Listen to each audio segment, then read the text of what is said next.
Ұлттық спорт күні құтты болсын. Бес асық ойнап үйренейік. Бес асық ойыны қыздар ойнайтын ойын. Ойынның ережесі. Ойын кезегі сақаларда иіру арқылы анықталады. Сақасы алшысынан түскен ойыншы ойнау кезегіне ие болады. Бірінші ойыншы ойынның ережесін бұзғанша ойнайды. Ойын бір қолмен ойналады. Ойыншы жерден асықтарды алғанда қолы басқа асықтарға тимеуі керек. Шашылған асықтардың ішінен ерекше біреуін таңдап алады. Ол хан болады. Хан асық ойынын жүргізетін негізгі асық болып есептеледі. Егер ереже бұзылса, кезек келесі ойыншыға беріледі. Бес асық ойыны 13 кезеңнен тұрады. Біріншісі бірлік деп аталады.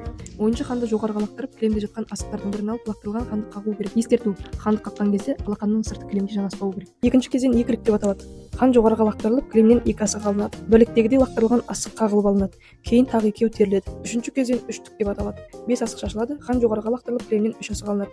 Хан қайта қағылады. Кілемде қалған жалғыз асық ханды жоғарыға лақтырып, бөлек алынады. Төртінші кезең төрттік деп аталады. Барлық бес асықты алақанда ұстайды. Хан жоғарыға лақтырылып, қалғандары бірден кілемге қойылады да лақтырылған асық қағылып алынады. Кейін хан жоғарыға лақтырылып, төртеуі жиылып алынып, лақтырылған хан қағылады. Бесінші кезең жалақ. Барлық асықтар алақанға жиналып, хан жоғарыға лақтырылып, қалған төрт асықты қапсыра ұстап, сұқ-сұқ 3 немесе 5 рет үйкеліп кілемге жалатылады. Ханды құлатпай қағып алу керек. Алтыншы кезең алақан. Асықтар кілемге шашылады. Алақанды кілемге қойып, хан жоғарыға лақтырылып, кілемдегі асықтардың біріншісін алып, алақанға қояды. Дәл солай қалған асықтармен де жасайды. Жетінші кезең төрт бұрыш. Төрт асық шаршы бойынша қойылады. Ойыншы асығын жоғарыға лақтырып, шаршылай тізілген асықтарды бірден жинап, лақтырылған асықты қағып алуы тиіс. Сегізінші кезең алмастыру.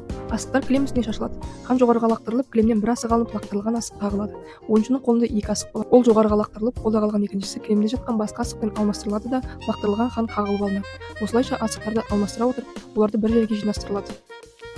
Тоғызыншы кезең үндемес. Бірліктегі әрекет қайталанады. Бірақ лақтырылған асықты ұстар кезде қалғандары бір-біріне соқтығысып, сартылдаған немесе басқа да дауыстар шығармау керек. 10-шы кезең сарт-сұрт. Бірліктегі әрекет қайталанады. Бірақ лақтырылған асықты ұстар кезде асықтар бір-біріне тиіп, оның соққан сарт-сұрт дыбысы естілуі тиіс. 11-ші кезең қаршу. Асықтар шашылады, хан жоғарыға лақтырылады. Кілем үстінде шашылып жатқан асықтардың біреуін көтеріп, түсіп келе жатқан ханды үстінен қаршып қағу керек. 12-ші кезең нәби.